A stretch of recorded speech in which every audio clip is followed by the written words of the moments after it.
আসসালামু আলাইকুম রহমতুল্লাহি ওয়া বারাকাতুহু। আশা করি সকলে ভালো আছেন। তো এই পর্বে আমরা আংশিক ভগ্নাংশের এই অঙ্কটা সমাধান করব।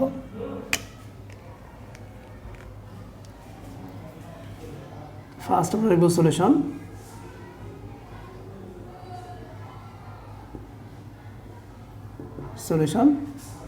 তারপর লিখব ধরি এটা আমাদের যা আছে তাই লিখব x divided x square plus 1 তারপরে কি আছে হোল স্কোয়ার। তো এখানে আমাদের কী দিতে হবে, অবিচ্ছিন্নটা দিতে হবে। তো আমাদের ফার্স্ট দেখতে হবে যে এটা আমাদের প্রকৃত ভগ্নাংশ না অপ্রকৃত ভগ্নাংশ। তো অবশ্যই আমাদের সেটা প্রকৃত ভগ্নাংশ, কারণ এখানে আমাদের টোটাল যদি x টু দি পাওয়ার কত হবে 5 হবে, কারণ এখানে কোন x টু দি পাওয়ার 4 আর একটা আছে x, তাহলে আমাদের কত হবে x টু দি পাওয়ার 5 হরের মান, আর লবে শুধু একটা x আছে। অতএব কি আমাদের এটা হচ্ছে প্রকৃত ভগ্নাংশ। তো এটা দেখার নিয়ম আছে, যেহেতু এখানে আমাদের কি আছে হোল স্কোয়ার আছে এবং কি x এর উপরে স্কোয়ার আছে। তো ফার্স্ট আমরা এইভাবে লিখব, প্রথম a বাই কত x প্লাস দিব। তো এখানে আমাদের যেহেতু হোল স্কোয়ার আছে তার মানে কি আমাদের দুইবার লিখতে হবে। তো এখানে লিখব x স্কোয়ার প্লাস 1।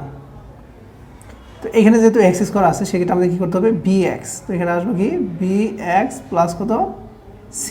তো এটা হোল স্কোয়ারের জন্য আমাদের কী করতে হবে আরেকবার লিখতে হবে, বির পরে আসে সি, সির পরে আমাদের কী আসবে ডি, তার সাথে কী লিখতে হবে প্লাস কত ই।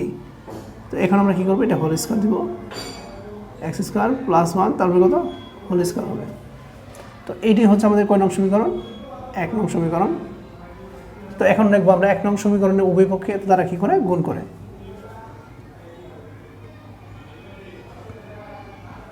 এক নং সমীকরণের উভয়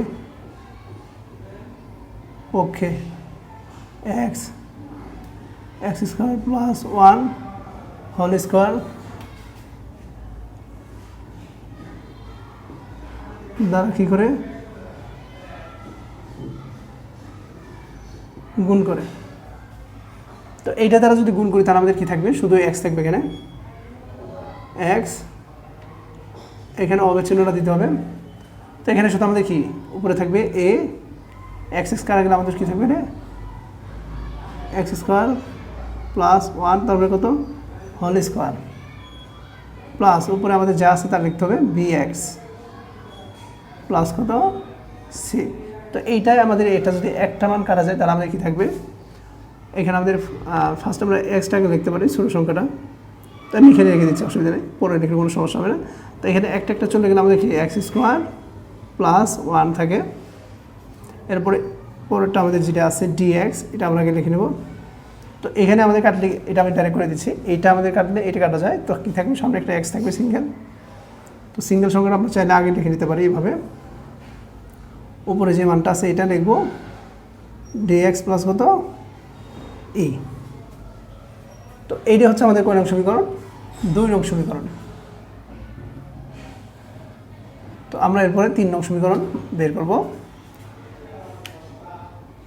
বা x অভেদ এ, এটা আমাদের কার সূত্র করছে a প্লাস বি হোল স্কোয়ারে। তো আমরা এইভাবে লিখতে পারি a স্কোয়ার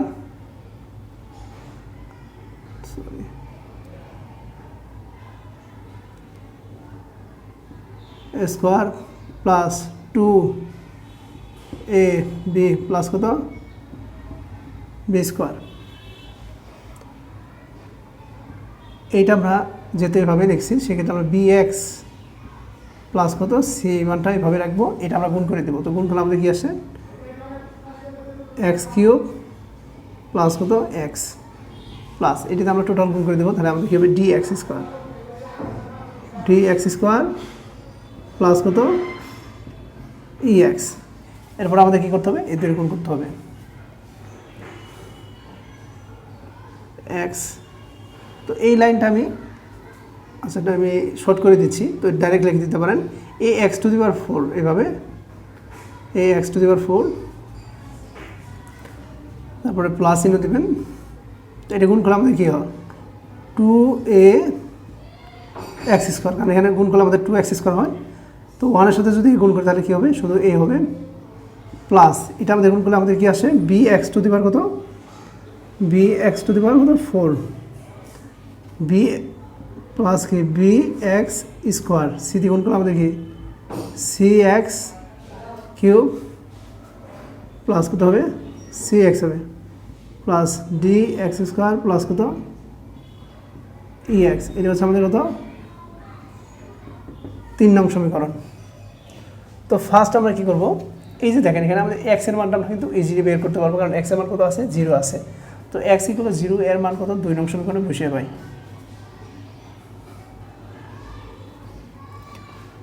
এটা আমরা লিখে নিচ্ছি x ইকুয়াল টু 0 এর মান কয় নং সমীকরণে, 2 নং সমীকরণে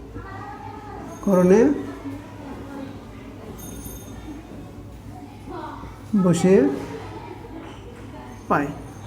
তো 2 নং সমীকরণ কোনটা আমাদের এইটা। তো এখানে যদি 0 বসাই তো ফার্স্ট আমাদের কি আসতেছে 0 আসতেছে। আর আমরা আরেকটা বিষয় জানি যে আমরা যখন মান বের করবো তখন কিন্তু আমাদের অভেদ চিহ্নটা আর কি থাকবে না, এখানে আমাদের কি দিতে হবে ইকুয়াল চিহ্ন দিতে হবে। তো তো এটা আমরা যদি এভাবে করি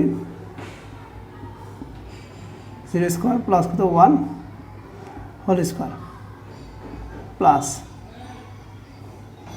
b গুণন 0 প্লাস কত c ইন্টু 0 ইন্টু কত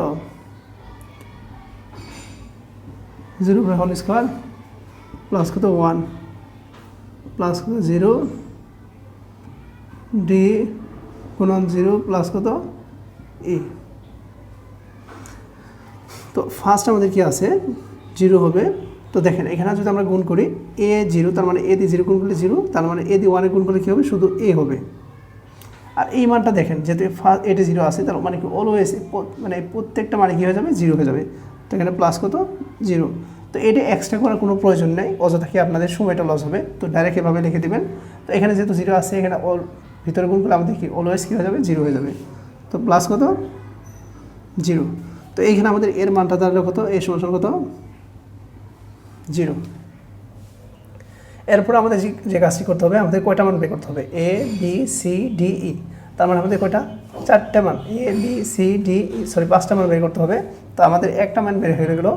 এরপর আমাদের কী করতে হবে সহগ সমীকৃত করতে হবে। ফার্স্টে x টু দি পাওয়ার 4 যেটা আছে এটা সহগ সমীকৃত করবো, তারপরে x কিউব x স্কোয়ার, তারপরে x এর সহগ সমীকৃত করবো। তো এখানে আমরা লিখবো 3 নং সমীকরণ উভয় পক্ষে x টু দি পাওয়ার 4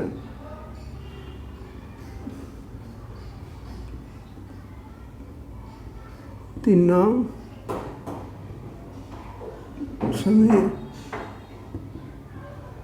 সমীকরণের কি উভয় পক্ষে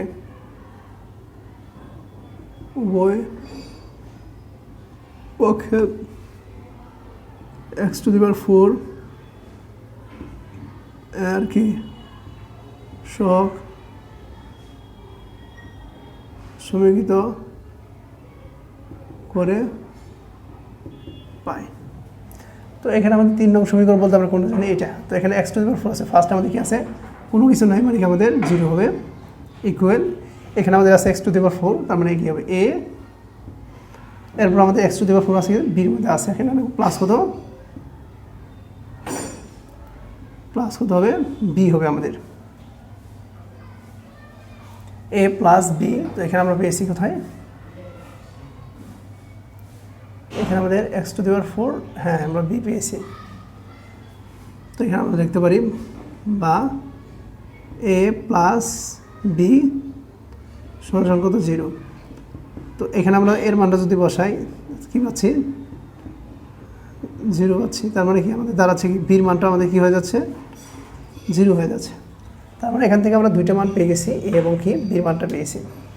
এরপর আমরা যে কাজটি করতে পারি সেটা হচ্ছে কি 3 নং সমীকরণে কি x কিউব যেটা আছে x to the power cube তার সহগ কী করবো সমীকৃত করবো,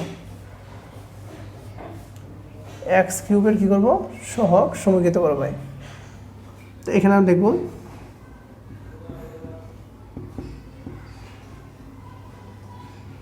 3 নং সমীকরণের কি উভয় পাশে বা উভয় পক্ষে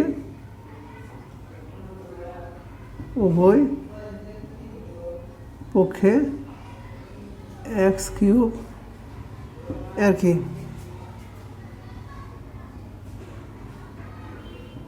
সহগ সমীকৃত করে পাই। তো এখানে আমাদের x³ আছে কোথায় কোথায় সেটা আমাদের খুঁজে বের করতে হবে। আর 3 নং সমীকরণ এখানে তো ফার্স্ট টার্ম কি হবে 0 হবে সমান সমান এখানে x³ আছে আমাদের শুধু একটা c, তা আমরা লিখতে পারি c সমান সমান কত 0। তো এইখানে আমাদের তিনটে মান কিন্তু আমাদের 0 আসছে a b এবং কি c মানটা। এরপর আমরা কি করব x² এর মান কি করব সহগ সমীকৃত করব। যেহেতু আমাদের স্পেসটা কম আমি একটু মুছে দিচ্ছি, আমি এখানে লিখে দিচ্ছি। এখানে আমাদের এর মানটা কি 0, বির মানটাও 0 এবং কি সির মানটা আমাদের কি আসছে 0 আসছে। আমি এটা আবার একটু এক্সপ্লেন করে দিই ভালো করে। তো প্রথম আমি x এর মান কি করছি 0, তো যেহেতু আমাদের ফার্স্টের মানটা আছে কত 0, x = 0 এর মান 2 নং সমীকরণে বসিয়ে পাই। তো 2 নং সমীকরণটা হচ্ছে আমাদের এইটা।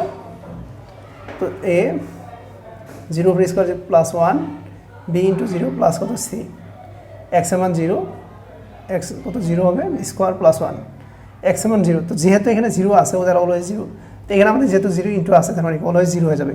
a দিয়ে 0 গুণ করলে 0, a দিয়ে আবার 1 এর সাথে গুণ করলে শুধু a হবে, এটা তো 0, তার a সমান 0। এরপর আমরা 3 নং সমীকরণে উভয় পক্ষে কি করছি x⁴ এর কি সহগ সমীকৃত করছি। তো এখানে x⁴ শুধু আমাদের ফার্স্ট আমাদের কি হবে 0 হবে, কোনো উপাদান যেহেতু নেই, শুধু a আছে আর কি আছে প্লাস b, তাহলে a প্লাস b সমান 0। তো এর মানটা আমরা 0 জানি বসে দিয়েছি, তো 0 0 আমাদের জানি বাদ দিয়ে তার b সমান আমরা কি লিখতে পারি 0 লিখতে পারি। এরপর আমরা কি করছি 3 নং সমীকরণে কি উভয় পক্ষে আবার কি x³ এর সহগ সমীকৃত করছি। তো এখানে আমাদের x³, তো ফার্স্ট আমাদের কি আছে 0 আছে, এখানে x³ আছে শুধু আমাদের c এর মধ্যে, তো এখানে আমরা লিখছি c, তো c সমান কি 0। এটা হচ্ছে আমার 3 নং সমীকরণ। এরপর আমরা কি করব x² এবং কি x এর সহগ সমীকৃত করব, x² এর কি করব সহগ সমীকৃত করব। তো এখানে আমরা লিখব 3 নং সমীকরণ উভয় পক্ষে x² এর কি সহগ সমীকৃত করে 3 নং সমীকরণে উভয় পক্ষে x² এর কি সহগ সমীকৃত করে কি সহগ সমীকৃত করে পাই। তো এখানে আমাদের x² কি করতে হবে সহগ সমীকৃত করতে হবে। তো ফার্স্ট আমাদের কি হবে 0 হবে ইকুয়াল, এখানে x² আমাদের আছে আমাদের কি 2a, এখানে আমাদের প্লাস কি b হবে, আর এখানে আমাদের স্কোয়ার আছে কোথায় প্লাস d। তো আমরা জানি a এবং b এর মানটা কিন্তু 0 আসছে, তাই না? তো এখানে আমরা 0 2 * 0 প্লাস 0 প্লাস কত d। তো আমরা এখানে এটাও 0 আসবে, এটাও 0, তো আমরা d সমান কি লিখতে পারি 0 লিখতে পারি। এরপর আমরা কি করব x এর সহগ সমীকৃত করব। তো এখানে লিখে দিচ্ছি যে আবার 3 নং সমীকরণের উভয় পক্ষে x এর কি সহগ সমীকৃত, x এর কি সহগ সমীকৃত করে, x এর সহগ সমীকৃত করে পাই। তো এখানে আমাদের x আছে কোথায়, তো ফার্স্ট আমাদের যেহেতু x আছে তাহলে কি হবে 1 হবে ইকুয়াল, এখানে আর কোথায় x আছে আমাদের এখানে খুঁজে বের করতে হবে। এখানে আমাদের x আছে cx প্লাস ex, তো এখানে আমাদের c হবে প্লাস কি হবে লাস্ট আমাদের কি আছে e আছে, তো প্লাস কত e হবে। তো 1 প্লাস, তো c মানটা আমরা জানি কত 0 প্লাস কত e, তো আমরা ডাইরেক্ট এভাবে লিখতে পারি e সমান কত 1। তো আমাদের এ বি সি ডি আমাদের কি 4টা মানে কিন্তু 5টা মানে কিন্তু বের হয়ে গেছে। তো এই মানগুলো আমরা কী করবো, এই 1 নং সমীকরণ বসাবো। তো আমি মানটা আমি এইখানে লিখে দিচ্ছি, A B C D E এর মান 1 নং সমীকরণে কি বসিয়ে পাই। ঠিক আছে, তো 1 নং সমীকরণ কোনটা আমাদের এইটা, এক্স, তো এক্স ইন্টু কি এক্স স্কোয়ার প্লাস 1 তারপরে কত হোল স্কোয়ার। তো এখানে কী দিতে হবে, অবেদ চিহ্ন দিতে হবে। তো এর মানটা আমাদের কী আছে, 0 আছে, এক্স প্লাস আমি এক্সপ্লেন করে দিচ্ছি। তো এটা চাইলে আপনি ডাইরেক্ট লিখতে পারেন, এটা কিন্তু 0। তো বির মানটা আমাদের কিন্তু 0 আছে, তো আমরা এটাকে এভাবে লিখতে পারি, বির মানটা আমাদের কি 0 এক্স প্লাস কত সির মানটা আমাদের কত আছে, 0 আছে। তো এক্স স্কোয়ার প্লাস 1, এরপরে এখানে আমাদের লিখতে পারি এইভাবে যে এক্স স্কোয়ার প্লাস 1 তারপরে কি whole square 0 into x plus এর মানটা আছে কত 1। তো এটা আমাদের কি হবে, এটাও আমাদের 0 হয়ে যায়, এটাও 0 হয়ে যায়। শুধু এখানে আমরা এইভাবে লিখতে পারি যে 1 ডিভাইডেড কত x square plus 1 whole square. তো এটাই হচ্ছে আমাদের অ্যান্সার। তো আশা করি অঙ্কটা করতে পারবেন। তারপর যদি কোনো রকম সমস্যা হয় অবশ্যই আমাদের কমেন্ট সেকশনে জানাবেন, আমরা চেষ্টা করবো আপনাদের অ্যান্সার দিতে। আর যদি ভিডিওটা ভালো লাগে অবশ্যই আমাদের চ্যানেলটা সাবস্ক্রাইব করে রাখবেন এবং বেল আইকনে ক্লিক করে রাখবেন, যেন নতুন ভিডিও ছাড়ার সাথে সাথে আপনাদের কাছে নোটিফিকেশনটা চলে যায়। তো আজকের মতন এতটুকুই, খোদা হাফেজ।